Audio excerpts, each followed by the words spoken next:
So, hi, once again from my side. My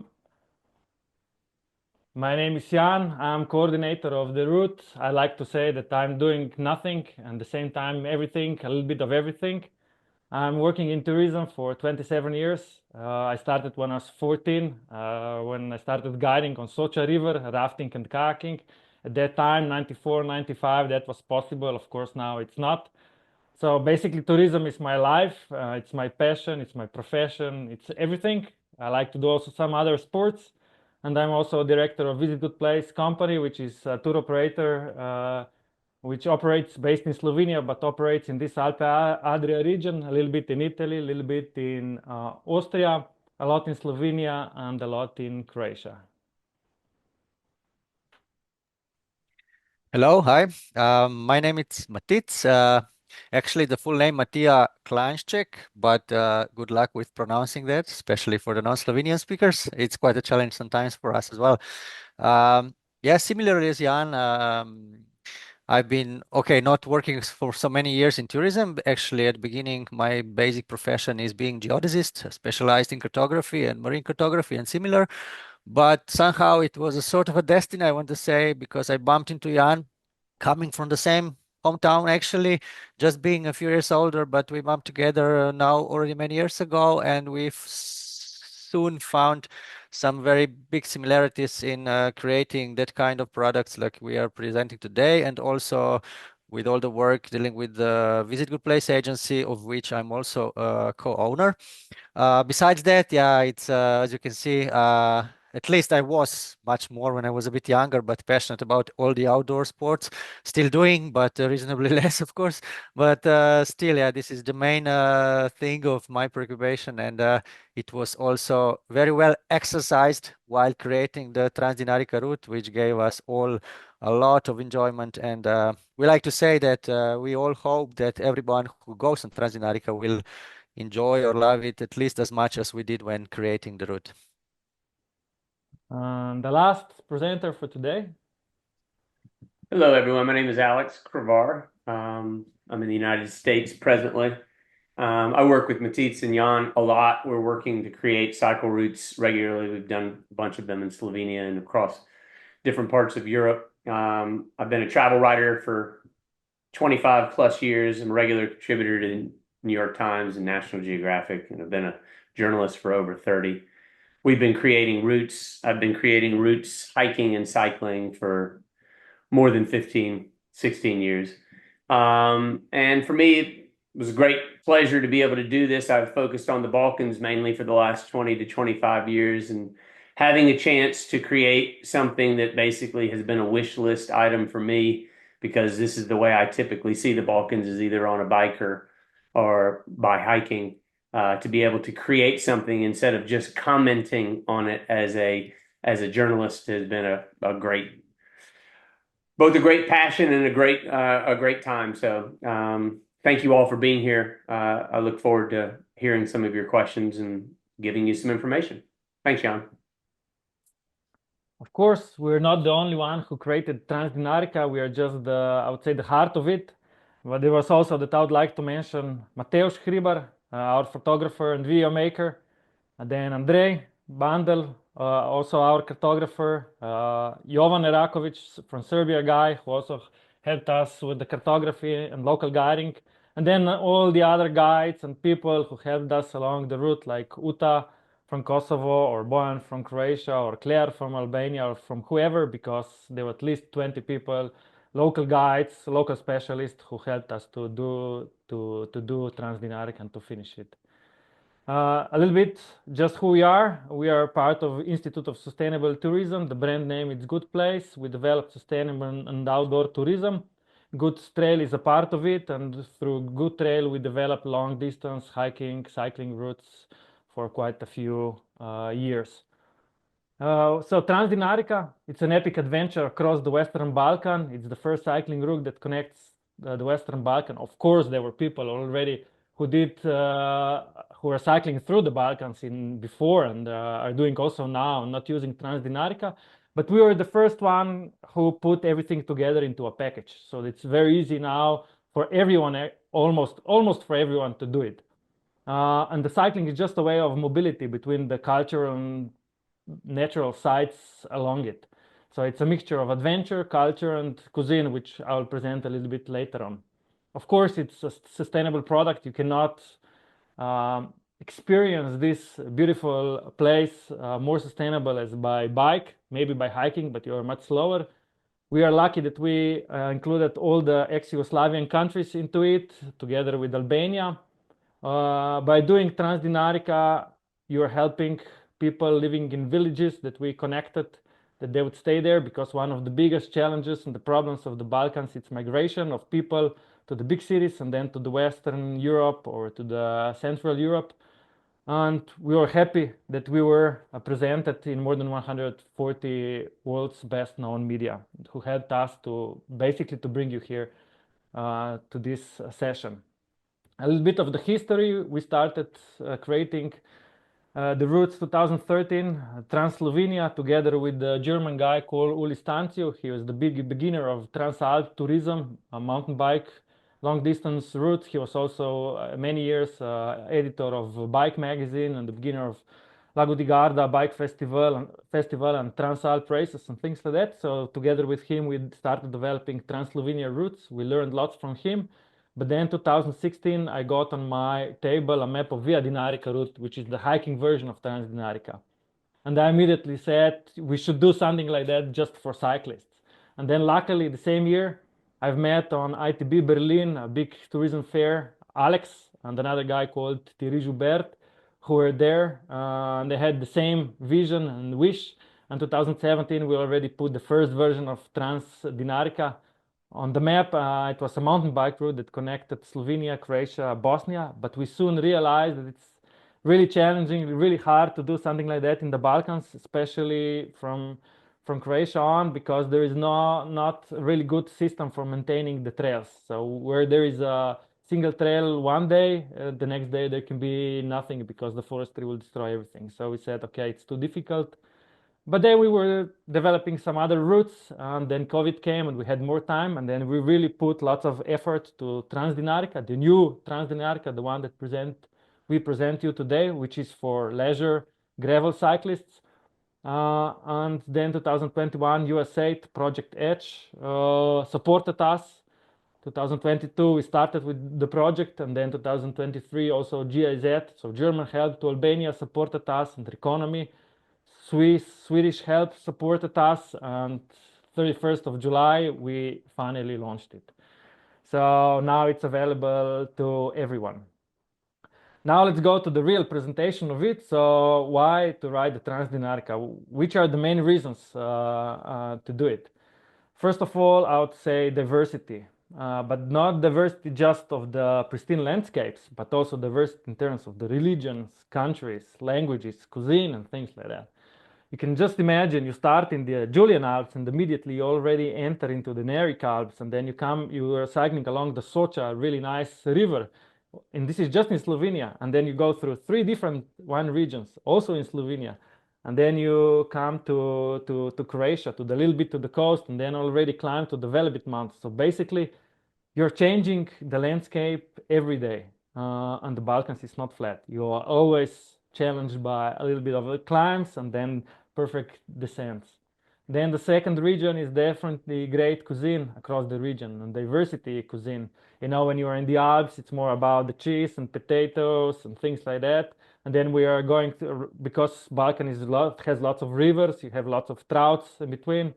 Then, of course, you have lots of meat, but also lots of fresh vegetables and fruits, especially North Macedonia and Albania.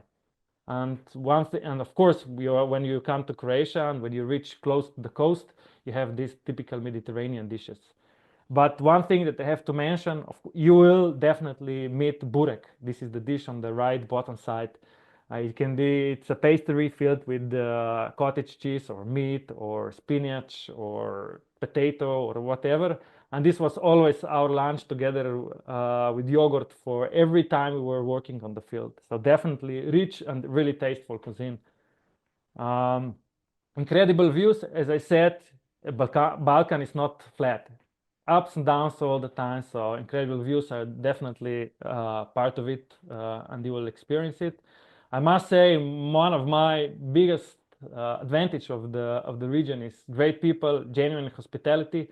We intentionally connected with Trans Dinarica villages. So people here, they're really happy to see you. They would like to show you their culture, their homes, to invite you for coffee or rakia, or teach you how to make different dishes, or how to drink properly coffee in the Baš Čaršija in Sarajevo, doing chef and things like that. So definitely use, because whenever you're going cycling somewhere else in the Western Europe, you're a number. Here you're a person. You're someone who is really welcome there.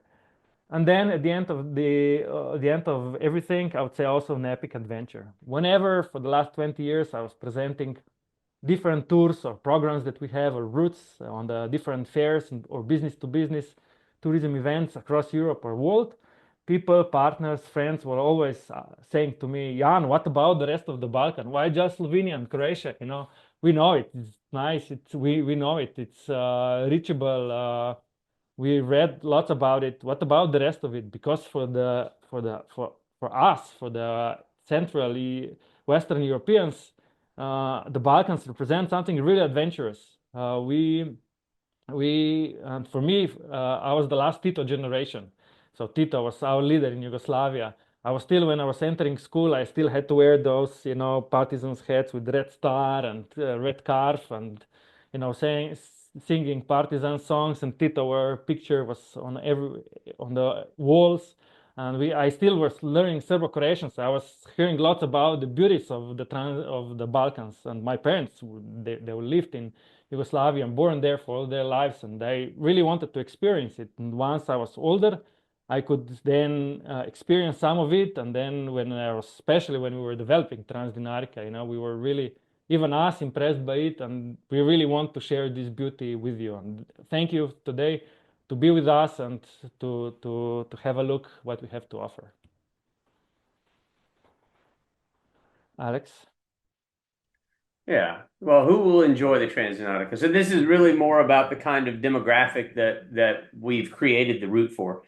So we were pretty serious about creating this route so it's for all cyclists of all abilities. I've been answering some questions in the chat about when you can start the route. We can get into some of those questions later, and any kind of raised hand questions we can also do at the end. But the when can you do it question is appropriate for this slide. Of course, there are adventurers on this phone call and adventurers just generally who can do anything. Of course, you could cycle this in January if that's what you so choose.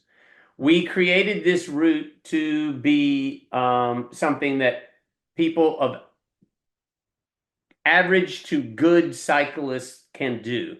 We were not determined to create something that only expert cyclists or expert adventurers can do.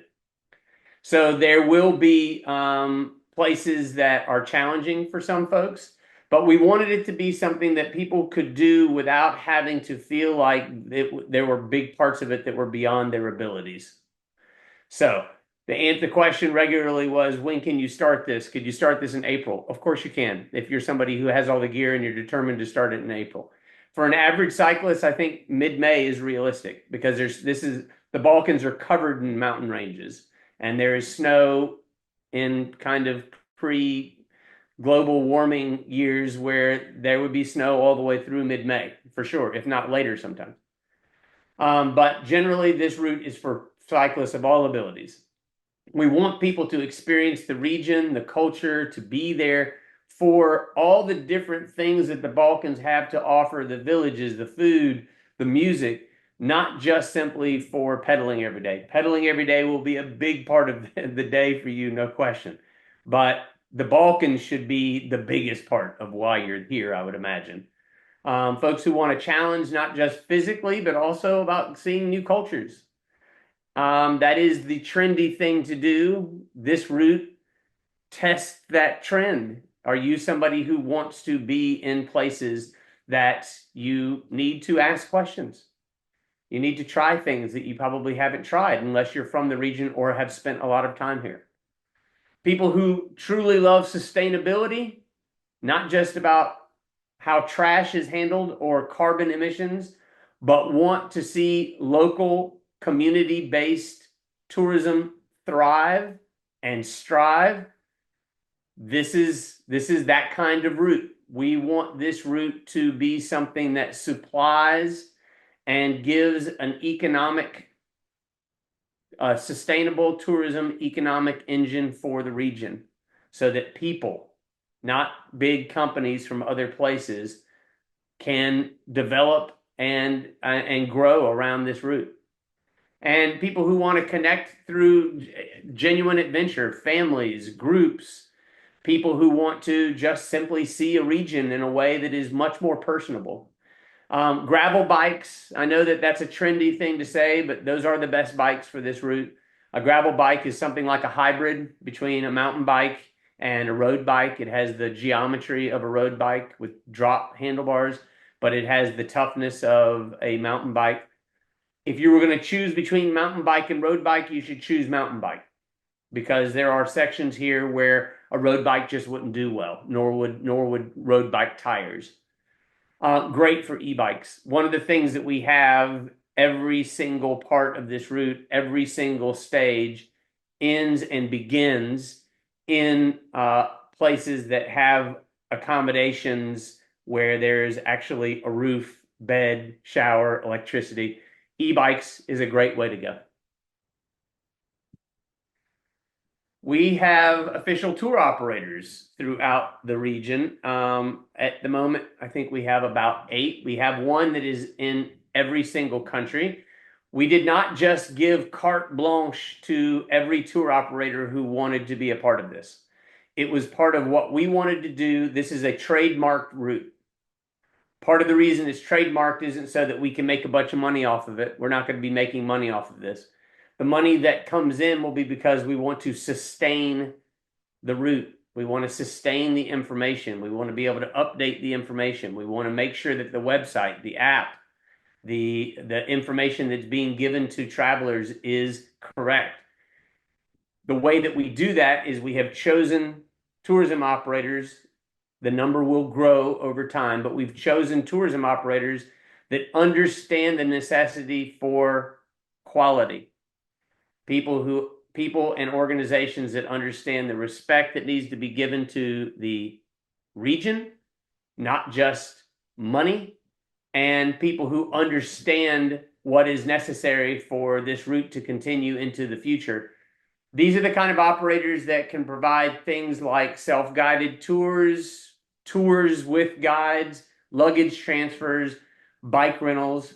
And for every one of these operators that are involved, they had to sign a pledge about their commitment to both cultural and environmental and economic sustainability for the region. Which brings us to this word that everybody uses all the time, and it's just started to be one of those words that has lost a lot of its meaning. Again, we're not just talking about the trash that is around. That has to be something that has to be thought of as well when you're cycling. But it's about how do we contribute for people and communities along the route to stay in their villages, because this route goes by hundreds and hundreds and hundreds of villages. How can they stay and make a living in their own culture, growing their own food, hosting people in their own villages, instead of having to leave their countries or go to the capital city in each of these countries to make a living? People who support this purchase the app because the route stages are on for sale. The reason that they're for sale for a small amount, is because we need to continue to keep it updated. This is our plan for sustainability. We want to make sure that this stays current.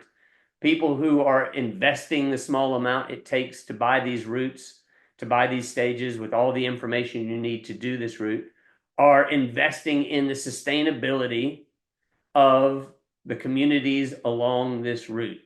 When you come here, like all cyclists, you're slow comparatively compared to being on a bus or in a car. And you'll have to stop in these places. You're hungry.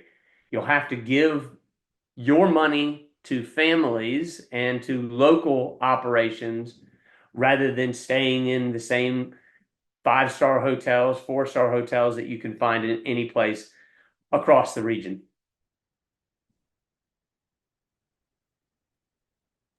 And now a little bit about the countries where the route goes.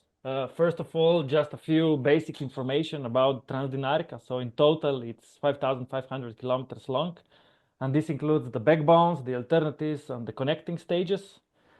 Altogether, we have 95 stages. You have to do quite some Everesting to do the whole Trans Dinarica, almost 100,000 elevation meters you have to gain. More or less, we used paved surface roads, and just 20% are unpaved. The reason is very simple, because we wanted to use public roads that are maintained regularly and we can count on them. And also this percentage is changing quite a lot. For instance, when we were tracing, especially in Albania, some sections, they were still gravel. But after half a year, when we published the route, people are already sending us the updates where there used to be unpaved gravel. It's now already asphalt. So this whole region is changing fast and developing, and lots of money is spent into asphalting and paving the routes. And altogether, we put into our application more than 2,400 points of interest. It means accommodations, restaurants, changing of pavements, natural cultural sites, etc. But more about that, Matic will explain later on. So basically, route starts in Socha Valley in Slovenia. It goes through Croatia, enters Bosnia and Herzegovina, and then goes through Montenegro, Albania, loops back to North Macedonia, Kosovo, and then Serbia, and then finishes the loop back in Tomislavgrad in Bosnia. And what you are seeing now, this is just the backbone of the Trans Dinarica. What we'll present now is country by country, where you will see also the alternatives, but we will focus our presentation just on the backbone, because otherwise it would be too much. We're not gonna focus on all details in each country, just some of our subjective, of course, feedbacks and feelings about the route in each particular country. I would like to start with Slovenia, from where I'm coming from. So basically, the route starts in Tolmin. It's a small town from where actually me and Matic, we are coming from. And so this is obviously one reason why it starts there. Then the second reason is because it's one of the most beautiful places in Slovenia, Europe, world, however you would call it. It's basically along the Socha River, a really nice river. You've never heard of it, and you can check it on the left with the video. You will see it there. But the most important reason, of course, is because this is the end of the Julian Alps and the beginning of the Dinaric Alps. So you can see now my pointer, it's over here. And then basically you're cycling along this beautiful river towards, so from Julian Alps to Dinaric Alps, along the Socha River to the first wine region called Goriška Brda.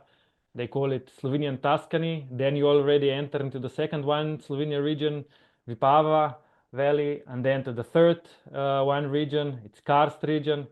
And then you enter into Croatia here near a town called Ilirska Bistrica.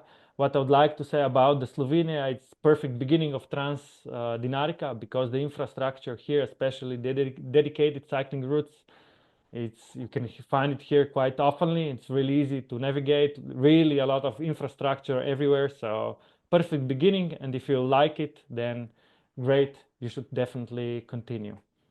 Then I would go with Croatia. You come enter into Croatia above Rijeka in Istria, and then this is the only section that you are cycling along the Adriatic coast. It's from basically Rijeka to Sen, but from Sen on you leave the Adriatic coast, and we will not gonna touch it again along all Trans Dinarica, because as we said, we wanted to avoid the touristic places of the ex-Yugoslavia, Western Balkan, and just introduce you the unknown parts of it. You basically from Sen on you climb up to the Velebit mountains. Those are the mountains that you know if you've been on Krk, Rap, or Pak Islands, when you are watching towards the inland, and then you see those big mountains. So you climb up, and then you're on the top of these beautiful mountains with the beautiful views towards the internal part of Croatia, which is quite flat, and then the islands. And then you descend towards the Gospic, called town Gospic, towards Lika region. For me, this is completely touristically unknown place in Croatia, especially when you leave Gospic, from Gospic to Sveti Rok, which is over here. There is nothing. There is completely nothing. Maybe you cycle all this stage, it's one stage, and you're not gonna meet anyone. Maybe a car or two, but definitely no infrastructure. And you're in a touristic country like like Croatia. So be prepared, but really beautiful place. But then from Sveti Rok, so this is the tunnel that then connects the inner part of Croatia with the Zadar, which is touristically really known. Then you climb back up to the Velebit Mountains on a Majstorska cesta, it's called, which is for me one of definitely highlights of the Trans Dinarica. A beautiful gravel road that it climbs up back, and then once you reach to the top, you have amazing views to the sea and to the Zadar, and definitely you'll enjoy it. And then you have descent towards the spring of Zrmanja, Cetinja, and Krka River, which are over here. And then you enter into Bosnia near Sin. And now we are in Bosnia. Bosnia, generally, I would say that it's probably the emptiest country of all, or together with North Macedonia, probably, but definitely really diverse and really beautiful. You enter Bosnia near a town called Livno. If you're into horses, you will see hundreds of wild horses here. And then you're going through Tomislavgrad, where the loop of the Trans Dinarica ends and starts actually through the Western Balkan. You will pass beautiful nature park called Blidini and the lake towards the Mostar. Mostar is really known by this famous bridge that lots of people, especially during the summer, visited through Dubrovnik. It's bus tour, normally a few hours away to Mostar. So during the summertime, it's really busy, but really busy is just the center of the Mostar. All the rest, the suburb, it's empty, but it's beautiful. Lots of via ferratas you can do here, and lots of things. From there on, you go back to the Bosnian mountains towards the Bjelašnica, which is one of the Olympic the Olympics that Yugoslavia hosted in 80s. A beautiful place, ski resort. And you also come here to the wild and completely remote village like Lukomir, where there are just shepherds and a few places, houses where you can stay in. Definitely highly recommend it. You will enjoy it a lot. And then you go back to the Bosnian wilderness with not much infrastructure towards Kalinovic, and then towards Foča, where tourism again starts because of the Tara River, which is over here.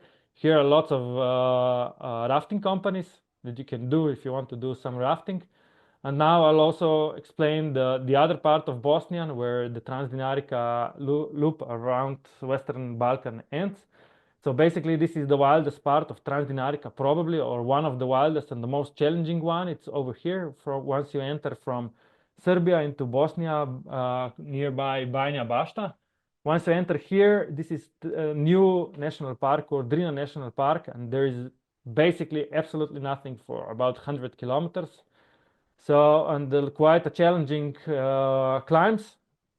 So be ready for that. But also this part from here on towards Sarajevo, it's quite empty, with some cities like I would say towns like Hampjesak, or where you can definitely find enough accommodations for you to stay there.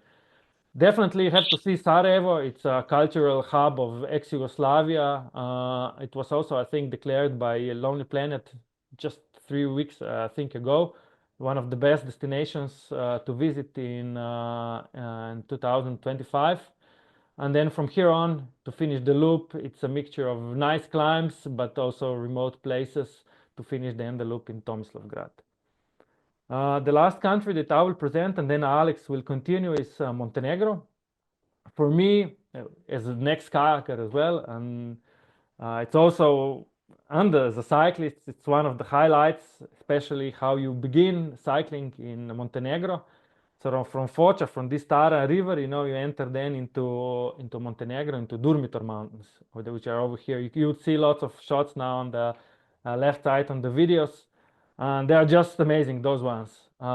Perfect asphalt, great views, mountains all around you, and then you enter the stage in Žabljak, which is the ski resort. I remember Žabljak from like 20 years ago when we were pedaling Tara River with kayaks, and it was a village, just some infrastructure, but now it's a proper town already with lots of infrastructure and everything what you need here. But also the rest of the Montenegro is great for cycling, especially this part is quite remote, sometimes challenging, but also beautiful because you're alone on the plateau, on the hills above the Tara. But at the same time, I also really enjoyed this last part of Montenegro, where we come to Andrijevica, where you are again in the heart and you're already watching the Albanian Alps. There is a plateau called Stavna where you climb up. It's right over here. Perfect place where you finish the stage. You are surrounded in a plateau, surrounded by mountains, views, and everything what you need. And from there on, basically, you are continuing towards the last town in Montenegro called Gusinje, and then entering into Albanian Alps, where now Alex will continue with the presentation. Thanks, John. And I'll point out that the blue stages you see along here, these are alternative routes. In some stages, you will also see on the countries, there's blue, there's green. The green are typically connector routes, and they typically go to the capitals of the countries. Most of the whole purpose of this for us was to connect villages and communities more than it was to connect big cities. But of course, there are very few international airports in villages. So we felt from an access standpoint, we needed to make sure that these capitals were also connected. Coming down from Montenegro, you're immediately, as Jan says, into the Albanian Alps. You have a couple of choices right here after you've entered into the Alps, into the Albanian Alps. One is to continue along the red route. Maybe Jan, if you could follow on with the cursor down to Shkodër. This is a lake. This lake is Lake Skadar in Montenegro. It's Lake Shkodër in Albania. You have a couple of choices here. You can either continue on the red route, which would take you through, continuing through the Albanian Alps going east. You can also take this blue route, which would take you to National Park Thefi, which some of you may be aware of. That's a fairly well-known. Right at that spot where Jan has the cursor, getting there is pretty average cycling. Getting all the way around back towards Shkodër, you need to be prepared. Those is beautiful, fantastically beautiful. It's also challenging. The reason that we've created these alternative routes is because, for two reasons.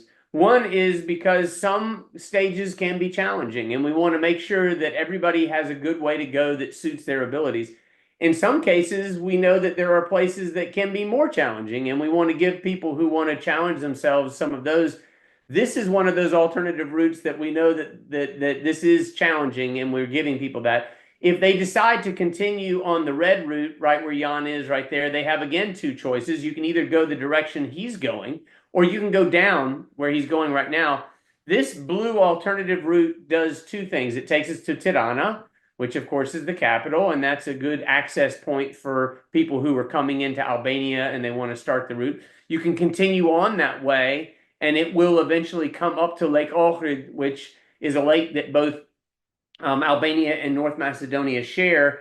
It also at this point connects with the backbone route, which is the red route. And this has come down along through the Albanian Alps, along the Drin River, and then connected here in Kukës, close to the North Macedonian border. And then it follows the North Macedonian border until you come. Fantastic riding. I mean, Albania is such a treat. It's really developing quite quickly, I have to say. In some cases, for sustainability advocates, that is a little bit troubling, if I'm being honest. But there are places where some pretty remote regions now have brand new asphalt. And as troubling as that might be, anybody who loves cycling on roads and in remote places, you know what a treat it is sometimes to be on absolutely brand new asphalt. I'll let you make your own decisions about that. We don't build the roads, we just build the routes. You come into Lake Ohrid here, and at this point, you're coming into North Macedonia. In North Macedonia is, again, such a treat. North Macedonia, for me, is amazing for lots of reasons. The landscape's incredible. The food is incredible. A lot of people in the region will admit it if you force them that this is their favorite place to eat. As you can imagine, the other countries don't want to have to admit that. But the food is great here. The hospitality is great. The culture is amazing. After Lake Ohrid, you're coming through between these two lakes. So Lake Prespa is to the east, and it's on the Greek border. Lake Ohrid is on the border between Albania and North Macedonia. This is a rare, unique lake in the fact that it is a two-time UNESCO list member because of its both nature. It's one of the deepest and oldest lakes on the continent, and it's also there for culture. Very old culture here in Lake Ohrid. After this, it comes through and heads east, goes to Bitola, a famous town for food, and straight up, and then into a couple of incredible towns that are in the middle of mountains. You have coming up through here into Kruševo, and then we go into Kičevo. And then at this point, you have a couple of decisions to make. If you go the way that Jan's going here, it's a little bit more challenging. If you go the upper route, it's a little less challenging. But either way, you're coming to Lake Mavrovo Lake and the National Park Mavrovo. There's a little tail there at the end there in the south part. This is to a town called Galičnik, which is famous because it has its yearly wedding festival in July. July would be a tough time to cycle here because of the heat, but you could get up more in the morning at 6 o'clock and do your 5 hours of cycling and have lunch. From Mavrovo, we head north, and we're just bordering here the Shar Mountains up to Tetovo. This is a region where we have alternative routes coming. This is a little bit of mainstream cycling here. Part of it was because the Shar Mountains can be very challenging. We've gotten a couple of solutions for alternatives in the future, but for right now, it borders the Shar Mountains, comes up through Tetovo, and here we curl around the top of the Shar Mountains, and now we're in Kosovo. In Kosovo, soon after entering, you're close to the town of Prizren.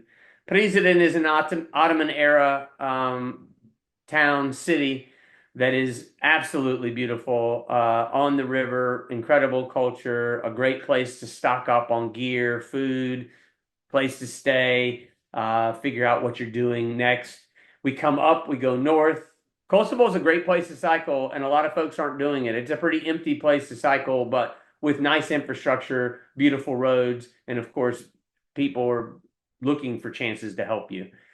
From Đakovo, we continue to head north, and we're leaving the Shar Mountains, and we're getting into, again, we're at the Dinaric Alps. So Kosovo is rare among these countries in the fact that they have both mountain ranges. They have both the Dinaric Alps, which is, of course, what the Trans Dinarica is named for, and the Shar Mountains, which is fantastic mountain range that's a little bit more outback. We come up to Peja, and I'll just mention here very briefly because of an example.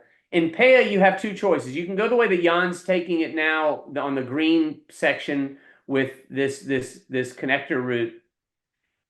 This heads through and empties into a town called Rojaj in Montenegro. But it's an important thing to mention here because you can go that way. If you cross the border that way, you need to alert the police a few days ahead of time, and you need to get permission to do so. This is rare. In fact, not only is it rare, I think it may be the only case of this in the entire route.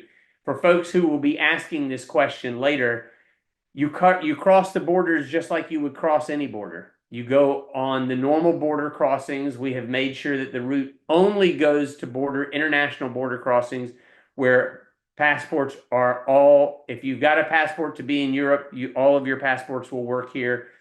If you go the normal route up from Peja, you're crossing the border into Montenegro right here. And just again, normally you just cycle across the border just like you're in a car. They always let you come up to the front as a cyclist. They take your passport and you continue on your way. From here, we cross a little tiny corner of Montenegro before heading into Serbia, which is the last of the 8 countries that's on the route. We come into this southwestern part of Serbia, the so-called Sanjak region, remote, one of the most rarely visited parts of the country, which is a real shame because not only is it beautiful and covered in beautiful but low mountains, very manageable mountains, but also fantastic rivers. This going up here a little bit into the Uvac Special Reserve. This is a meandering river that we're just looking at a picture of it right there. And then from there, we continue up into remote's not exactly the right word. There's lots of villages and tons of people who are looking for ways to give you coffee and rakia and to sit and enjoy your story and to let you listen to theirs. But it's not as trafficked as is typically the case for the Trans Dinarica. And then we head up into Zlatibor. Zlatibor is famous in the region. It's the ski resort town. It's quite buzzing. Plenty of things to do, eat, sleep, buy things right here. And then from here, we head through Mokra Gora and into the Tara National Park. Again, a very underutilized national park, incredibly beautiful. It's worth seeing just to be in this region alone, frankly. And from here, we hit the Drina River and Bajina Bašta. And Jan already mentioned to you from Bajina Bašta, you're heading back into Bosnia to complete the route. Now, a few words to our media, how we communicate and what you should be focused on as well. Definitely our website is the most important media that we have and through which we communicate the most. You can find all information there. We also have sections of frequently asked questions where you can find what people are already asking when we gave the answers. But if you check, most people that are interested in Trans Dinarica at the moment are coming from US, Germany, United Kingdom, Italy, Slovenia, Australia, Belgium, Austria, Canada, France.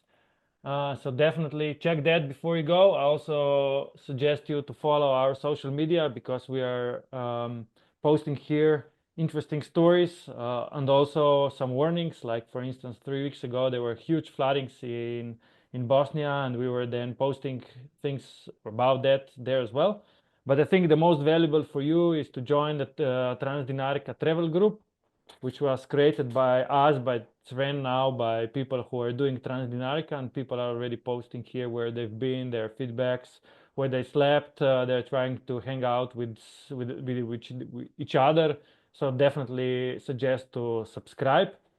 Definitely, I would also encourage you to stay signed for our e-news because again, we are updating you with the novelties, with what's happening, what's new, with new alternatives, with new navigation packs that we'll create. So definitely worth to follow us and to be sign in. Just for your interest, maybe the most downloaded popular country still now is Croatia in the first place, and then Bosnia and Herzegovina, Slovenia, Montenegro, Albania, North Macedonia, Kosovo, and Serbia.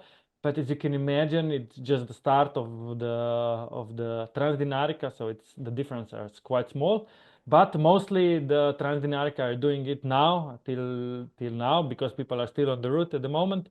People from Germany, and then from Belgium, Canada, Slovenia, US, Italy, United Kingdom, Netherlands, and lots of Swiss are doing it. And don't forget, lots of women are doing it. 30% of all are women. Alex? Yeah, and thanks for that, Jan. And just well, I'll bring it up in a second. We have been covered a lot. I mean, we've been working at it, of course, and over the last year especially, we were named Best in Travel with Lonely Planet and CNN and The Guardian, Daily Mail, Outside magazines. Recently covered a couple months ago in New York Times. We also, I think, as of today, was mentioned as an innovator in Condé Nast Travel. And of course, those are all great things. I'm most happy about the fact that I'm not having to cover all those stories, which is typically what I do. I'm very happy that once people started discovering the fact that this is something that they felt like they could have ownership over themselves, which of course is always what you're trying to do. We that it started to be covered by a lot of other people. Over 140 different different magazines and newspapers have been covering it. This is a system. We have, Jan, Matisse, and I. We have a route development plan for the way that we handle different creation. We start by communicating with the destination. So again, I want to make it real clear that part of the main reason why we're doing this isn't just so that, of course, we want visitors. We're trying to make this as user friendly as possible. One of the things with the social media is, of course, we're using social media to promote it, but we also want that to be a place where people are getting current news, communicating with each other, but also we want to make sure that they're understanding what can go on in the region, and we're trying to do it so that it is as user friendly for the region as possible. I'm of one of the belief that tourists and visitors are not the most important part of the tourism industry. The destinations are the most important. I'm much more concerned with the comfort and the level of success that the locals throughout the Trans Dinarica have than I am about everybody having everything that they want as tourists. You come to a place so that you can be there, not so that everything that you want is like you need it to be there. So we start this process by going and communicating with people in these communities to see what it is that they have, what their expertise can bring us. Then we start to get the information together to see how the trail is going to take shape. Matisse will bring us a little bit more information about this in a little bit, but essentially we're looking at the virtual route. We're communicating with people in the communities about where it can go, and then we actually go onto the route. Another question that keeps coming up is, why aren't we involving other countries like Bulgaria in the route? This is the Western Balkans that this route goes to. I agreed with somebody's solution here that if you wanted to, you can pop over on the Eurovela 6. I have cycled the entirety of the Eurovela 6 and leaving, potentially getting off the Trans Dinarica or extending your Trans Dinarica by jumping onto Belgrade and following the Dunav River to the end through Bulgaria might be a great way to go. But these are very labor intensive weeks, months, years it takes to really create one of these. Not just lay down the Google map of where you're going, but look at every single meter that we're creating. So we take that virtual route, we get out into the field, we go for 2 weeks at a time and spend a lot of time away from our families and our homes and all that stuff. And we go over every single centimeter of this route. We change things from the virtual route that we have when we take out into the field, and we look and see what parts are working, what parts aren't working, what part's too steep, what part has too much traffic, is there too much loose gravel? Are we having to push our bikes for miles or kilometers at a time? If that's what we're doing, then we need to change it and find an alternative route. We take it and then we put it into some kind of product. In this case, it would be an application. And then from that application, then we provide it so that people can come to the region, support the region. That's the sustainability, so that people can stay and continue to provide the culture that is interesting for part of the reason why you're doing it. Cycling this part of the world is incredible. Being in this part of the world for culture is really the chief success.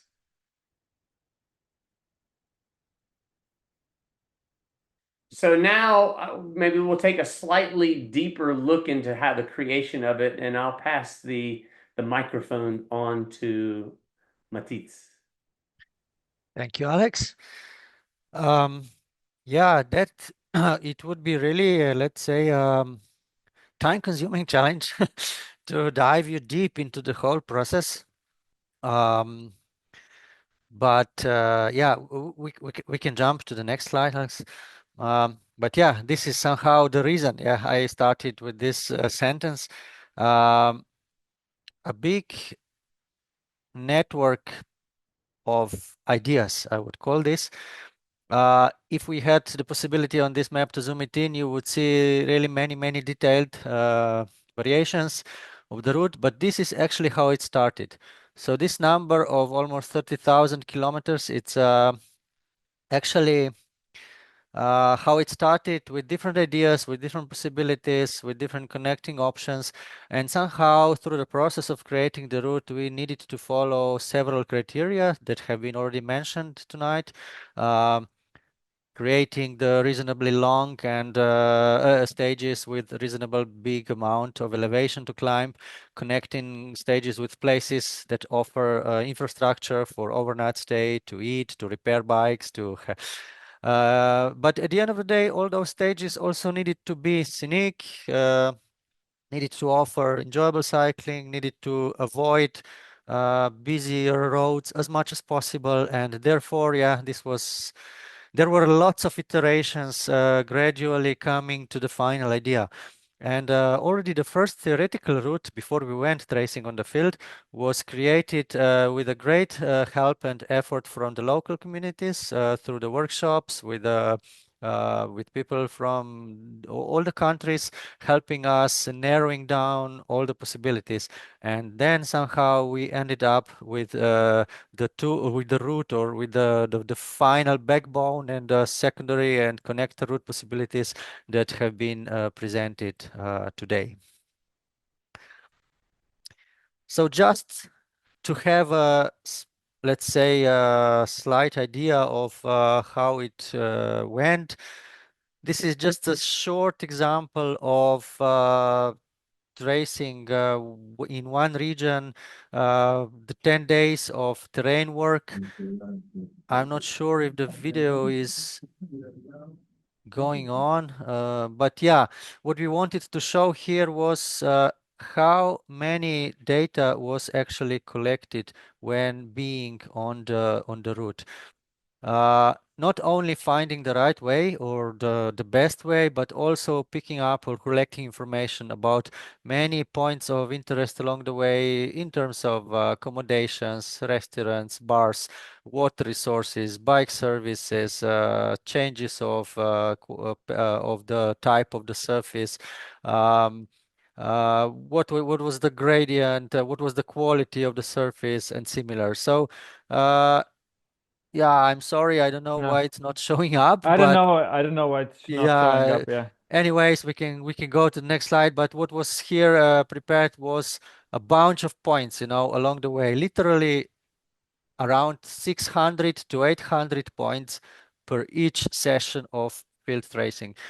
So really many information. And at the end of the day, all this.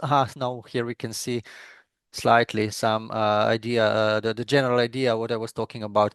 At the end of the day, all this information needed to be somehow logically let's say processed and structured, and all the points needed to be categorized, and the tracks corrected and elevations corrected and similar. We know nowadays it's a piece of cake to go down on the field to switch on the GPS and have the last info, but also everybody who does this has the experience of all the difficulties one can encounter when doing so. And if you want to finish your work with somehow solid data that holds proper information in, let's say, technical wise, the metric correct and similar, then it's quite some work to process all these thousands of kilometers we are talking about today.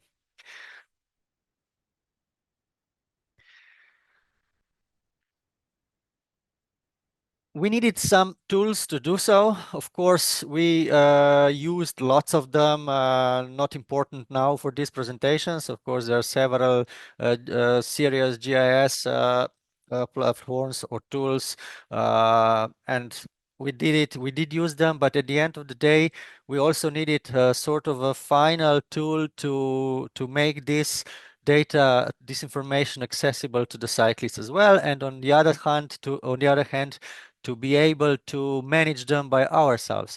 So after testing and trying and knowing several possibilities, several applications, we finally decided for the Ride with GPS application as a main source of creating our navigational app. And this somehow became an official navigational platform. It has some sort of strong cartographic web and web presentational tools. As I mentioned before, this is not a serious GIS system, but still to manage the routes for the purpose of a cycling navigation, it's more than enough. And most of it helps, or it offers a very good solutions to share the final data, share the navigational packages, all the content, not just tracks, for to the cyclists, to the end users. And also the end users are entitled to use freely the mobile navigational app, which comes along with the ride with GPS. So all the routes that we put in the systems are available to navigate with the mobile navigation for free. Another thing which is very good and that somehow contributed to our final decision was easy way of creating content and updating this content. So once you purchase the navigational app, once you have the data, in a certain period of time when the updates are done or available, this can be done simply by one click when accepting the information about the newest version and uploading the new situation to your mobile devices. Of course, we are aware that there are users who prefer different applications or maybe special standalone navigational devices like Garmin, Wahoo, and similar. And therefore, there is also a possibility of exporting the information, the tracks from the application and using them in any other either application or navigational device.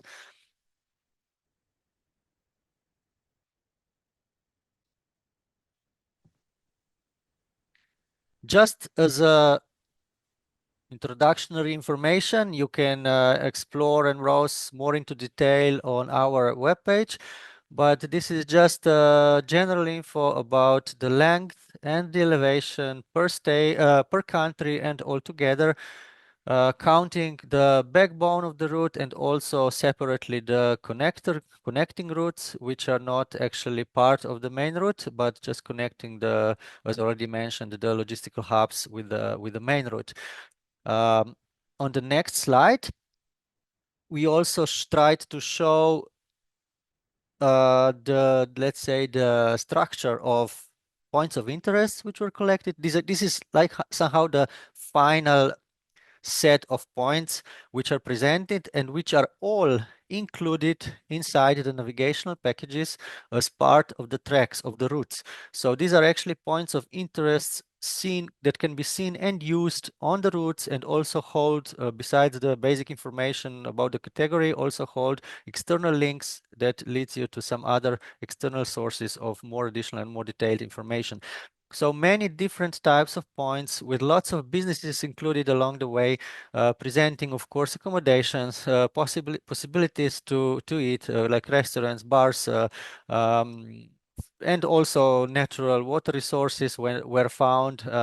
Lots of informational points put in by ourselves, like danger section, bad surface, steep climb, a tunnel which is not lit and similar. So all this was somehow included because we wanted to make our navigational packages as informative as possible. Now it would be hard somehow to guide you through the desktop application to show you what all we are doing.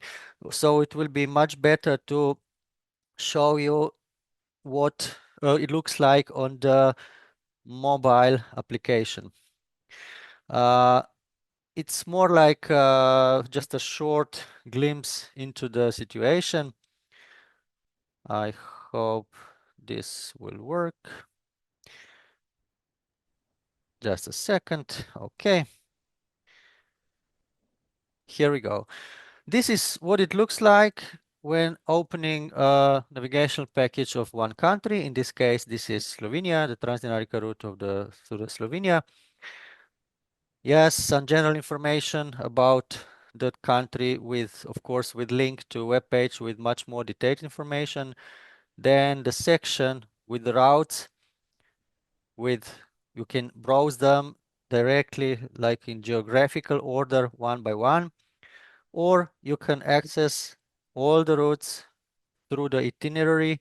Here you can see itinerary separately for main route, then for secondary routes and for connector routes. If we look at one firstly, so this is the main route section, itinerary for all the stages of the main routes in Slovenia. So let's start at the beginning and we go to the stage 1, leading from the starting point in Tolmin, as mentioned, towards Nova Gorica. Here again, you have the track, the route, and the detailed description with several links, informative links, the alternative suggestions of this stage, and also the embedded online weather information. For this, of course, you need internet connection, but otherwise, for everything you look here, including the maps, including the navigation, including the whole vector maps layers, this is available offline once downloaded to your mobile devices. So this is, I forgot to mention before, this is one of the biggest advantages and the reasons why using application. Also, when using the standalone device like Garmin, which in some cases might be better in terms of battery autonomy and similar, it's also very good to have this mobile app at least as a backup, because all this crucial sometimes, but definitely useful information can be available anytime, even without mobile data or internet connection. So just for example, jumping on the one of the stages, of course, now I won't be navigating it, because if I press navigate, the system would try to lead me from where I am right now to the start point of the route or to the closest point of the route, depending what I choose. But just to show you the idea, in any case, you have lots of information. So you see in Tolmin possibilities to sleep, to buy, shops, camping sites, sightseeing points. Okay, this one is maybe a little bit special. It's actually a swimming point, but by following the additional information, you can actually go and see some details about this point. So it's really somehow easy to get as lot of information as possible.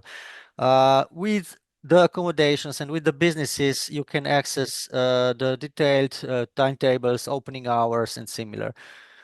Just somehow to make it easier to have all the information at hand, not to be forced to look up through some other sources, to start Googling or anyway. So all this information here easily available offline. Yeah, maybe need to point out once again, accessing external links, of course, requires an internet connection.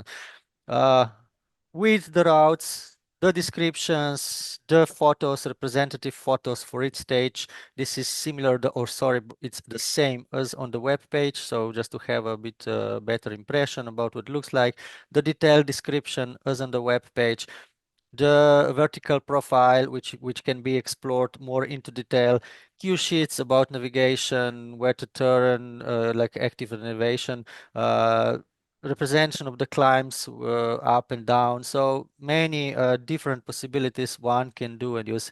Actually quite self-explanatory and probably quite common way of navigating. Lots of navigational apps have similar features, but yeah, we somehow adopted this one and we find it really useful and informative. Besides the itinerary, besides all the routes, of course, useful information about the country, which might come in hand when traveling. Of course, logistical information also very much needed about the trains, about airports, about taxi services, and so on.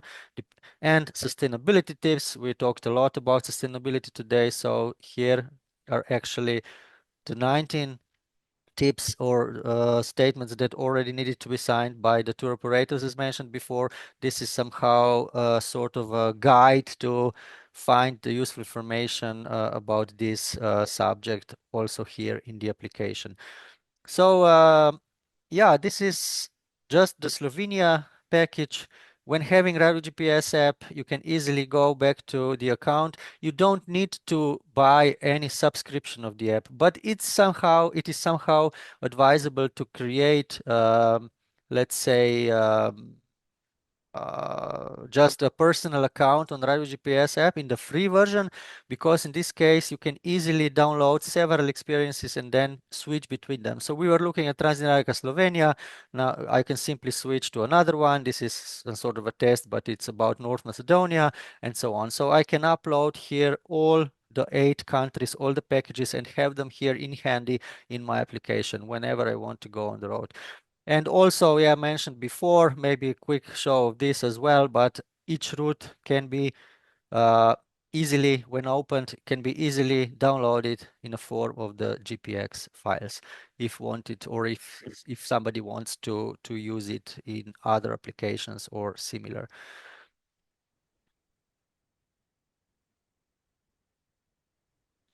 Okay, now I will stop sharing and I will give my word back to Jan. Yeah, basically now we came to the end of our presentation. So now I think if you would like to ask question,